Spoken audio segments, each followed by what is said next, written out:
लगातार काफी लंबे समय से सोने और चांदी की एक लंबी रेस चल रही थी। ऑल टाइम हाई के बाद अब सोने और चांदी ने एक गिरावट दर्ज की है और एक बड़ी गिरावट दर्ज की है। ये गिरावट कितनी अहम है और एक आम निवेशक के लिए इस गिरावट के क्या मायने हैं, हम आज समझते हैं। हमारे साथ सीएम मुकेश राजपूत जी मौजूद हैं, वो हमें समझाएंगे। सर, लगातार मार्केट बढ़ रहे थे, खासकर गोल्ड और सिल्वर के। इवन सिल्वर 4.5 लाख जो अब तक का ऑल टाइम हाई है, ये रिकॉर्ड टच करके अब अचानक से गिर गया है। पहले तो हमें ये बताइए कि किन फैक्टर्स के कारण ऊपर नीचे की जो रैली हुई वो किन फैक्टर्स के कारण हुई। सबसे पहले तो मैं आपको बहुत बहुत धन्यवाद देना चाहता हूँ कि आप द प्रेस से यहाँ पर आए हैं। देखिए, ये प्रश्न काफ़ी दिलचस्प है आज के माहौल में। क्या होता है कि जो मार्केट में जो निवेशक होते हैं, इन्वेस्टर्स होते हैं, वो दिन रात सोचते हैं कि हमारा फंड कैसे ग्रोथ करे। तो ग्रोथ करने के लिए वो या तो शेयर मार्केट की तरफ जाते हैं, और अगर किसी कारण से अस्थिरता आती है मार्केट में, तो वो ऐसे निवेशक की तलाश में रहते हैं जिसमें कि उनका सुरक्षित निवेश भी रहे, साथ में रिटर्न्स भी रहे। तो बेसिकली जो इन्वेस्टर है, वो इस चीज़ के ऊपर चलता है। अब सोने के भाव क्यों आसमान की तरफ चढ़े, उनके बेसिकली 4 रीज़न जो मैंने नोटिस किए हैं, क्योंकि मैं लंबे समय से इसमें वॉच कर रहा था। तो पहला जो मुख्य रीज़न मेरे को समझ में आया है, वो समझ में ये आया है कि जिस तरह मार्केट में अस्थिरता है, एक समझ में नहीं आ रहा कि निवेशक को कि वो क्या करे, क्योंकि हर तरफ आप देख रहे हैं युद्ध चल रहे हैं, तो कहीं ना कहीं लड़ाइयाँ चल रही हैं। तो जो इन्वेस्टर हो रहा है, वो सोच रहा है कि मैं अपना निवेश ऐसी जगह करूं, ऐसी धातु में करूं जिसको कि मैं ग्लोबली लोग रिकॉग्नाइज कर सकें और मैं कहीं उसको बेच सकूं। तो पहला फैक्टर तो ये है। दूसरा जो है, आजकल अमेरिका की जो नीति है टैरिफ को लेके, उस टैरिफ के चलते हुए कहीं ना कहीं एक बाजार में जो निवेशक हैं, या मान लीजिए जो एफडीआईज हैं, जो भारत से बाहर के जो विदेशी निवेशक हैं जो निवेश करना चाहते हैं, अब उनको लग रहा है कि नहीं, भारत में 500% टैरिफ लग जाएगा, तो ऐसा ना हो कि यहाँ के जो प्रोडक्ट हैं वो मार्केट बैठ जाए। तो ये भी एक दूसरा फैक्टर मेन रीजन रहा है कि जो निवेशक हैं एफडीआईज, उन्होंने अपना पैसा निकाला और निकालने के बाद सोने की धातु में कर दिया। आप और हम सभी लोग जानते हैं कि धातु जो है वो सीमित है। सोना और चांदी जो है वो पृथ्वी पर एक सीमित मात्रा में है, ये उसका एक ज़्यादा प्रोडक्शन नहीं हो सकता है। तो उसका रेट हमेशा ही हाई जाने की संभावनाएं रहती है जब मार्केट में इस तरह के दौर रहते हैं। तीसरा मुख्य कारण जो मैंने नोटिस किया है वो ये किया है कि आजकल सोने चांदी का जो उपयोग है ना सर, वो इंडस्ट्री में ज़्यादा हो रहा है। यानी उसका कहीं ना कहीं जैसे स्विचेस हो गए हैं, सिम वगैरह हो गए, जैसे बहुत से चीज़ों में उसका सोने का इस्तेमाल बढ़ने से उसकी कहीं ना कहीं कंजम्पशन भी बढ़ रहा है। ये एक फैक्टर हमें जो नज़र आया है।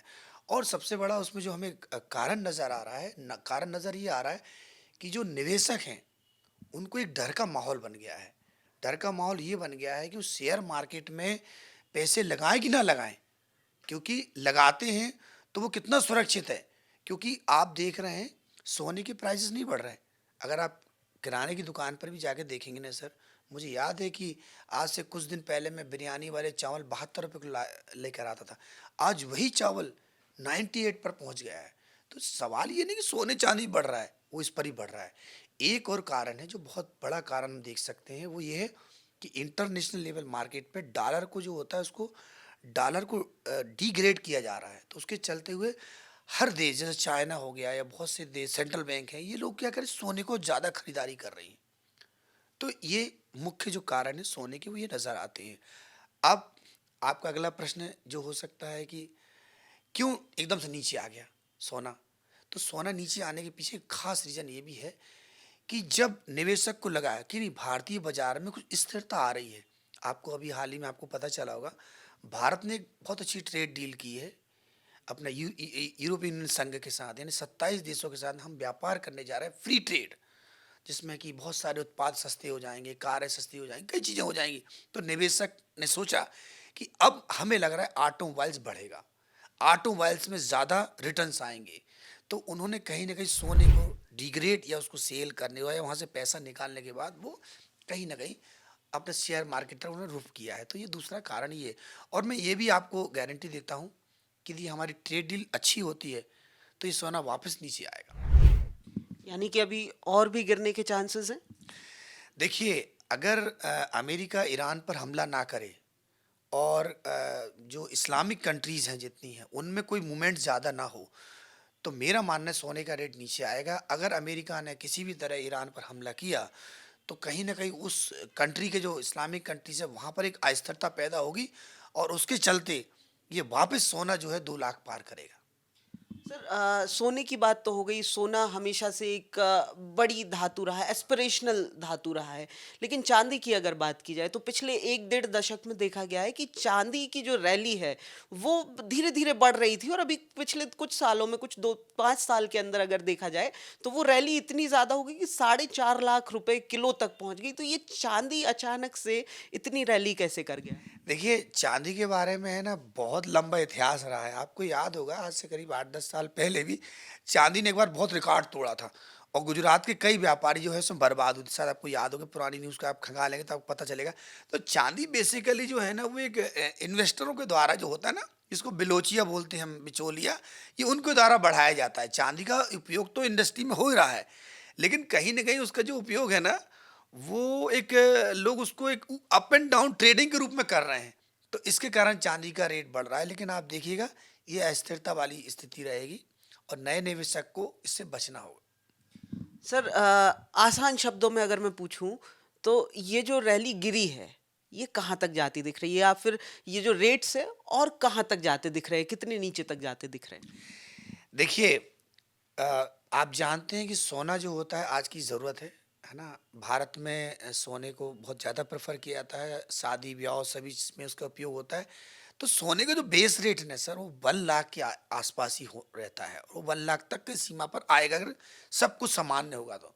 लेकिन अगर ये असामान्य स्थिति बनती है, तो सोने वाली धातु 2 लाख को पार कर जाएगी और चांदी जो है वो एक प्रकार से ट्रेडिंग का साधन है।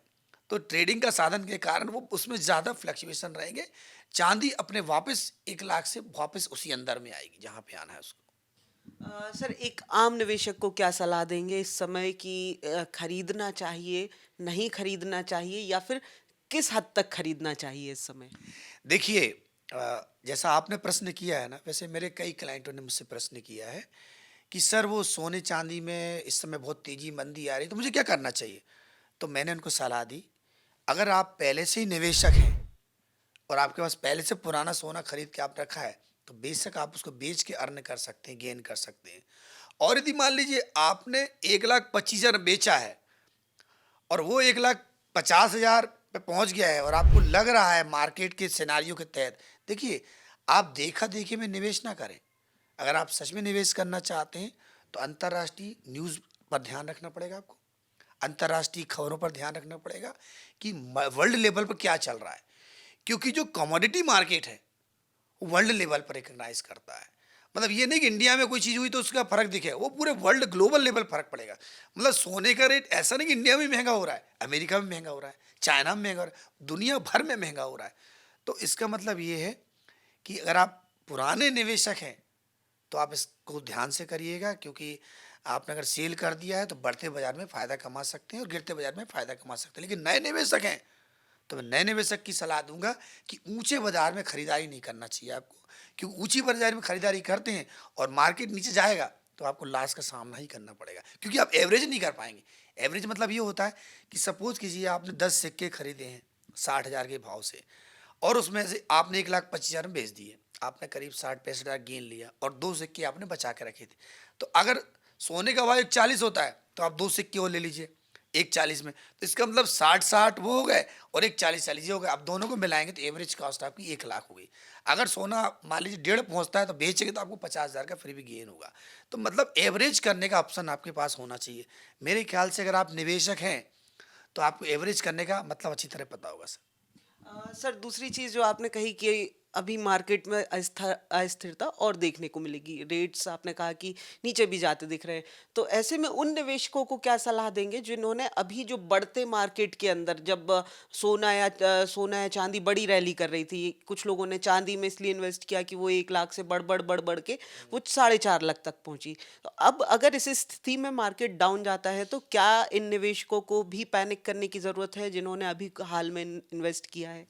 देखिए, मैं अच्छी तरह आपको एक बात बताना चाहता हूँ आपके चैनल के माध्यम से कि यदि आप नए निवेशक हैं तो देखा देखी में आप कभी भी कोई निर्णय ना लें।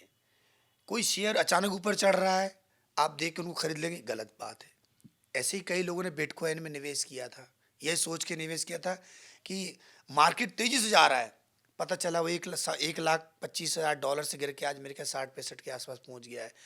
तो अगर आप पुराने इन्वेस्टर हैं, पुराने खिलाड़ी हैं, तो मैं आपको इस धातु में निवेश करने की सलाह दे सकता हूँ। लेकिन यदि आप बिल्कुल नए हैं, तो फर्स्ट टाइम है, तो मैं इस समय आपको सलाह नहीं दे सकता कि आप खरीदारी करें, क्योंकि आपको खरीदारी करनी है गिरते में। सर एक थोड़ा वाइडर पिक्चर में अगर बात की जाए तो जो अभी मार्केट की सिचुएशन है ये इंडियन इकोनॉमी के लिए आने वाले दिनों में किस तरीके के रंग दिखाने वाली है? देखिए, अभी तो बहुत सारी चीज़ अपने को देखने को मिलेगी। मतलब आप अगर एक कमर्शियल मार्केट की बात करें ना सर, और तो मान के चलिए काफ़ी अप एंड डाउन्स हमको देखने को भी मिलने वाले हैं। अगर हमारी सच में अमेरिका ने जो टैरिफ लगाया है 5%, 500% करने का, वो एप्लीकेबल हो जाता है, तो फिर मार्केट में अस्थिरता आएगी। लेकिन उसको बचाने के लिए हमने यूँ कहें तो एक यूनियन जो संघ से हमने ईयू से हमने जो ट्रेड डील की है, अगर वो एग्जीक्यूट हो जाती है, तो मार्केट वापस स्थिर पे आएगा।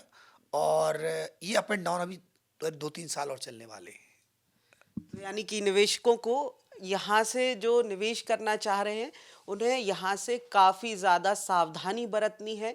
केवल देखा देखी में इन्वेस्ट करना या फिर जो पुराना इन्वेस्ट है उसको डी इन्वेस्टमेंट की तरफ जाना, ये दोनों ही निर्णय गलत साबित हो सकते हैं। इसीलिए सलाह ये दी गई है, सीए मुकेश ने भी यही सलाह दी है कि बहुत सावधानी से निवेश करने की ज़रूरत है, चाहे मार्केट अभी डाउन हो या आने वाले दिनों में अप होगा, क्योंकि मार्केट में लगातार अस्थिरता दिखाई दे रही है। प्रखर जैन, द प्रेस हिंदी, भोपाल।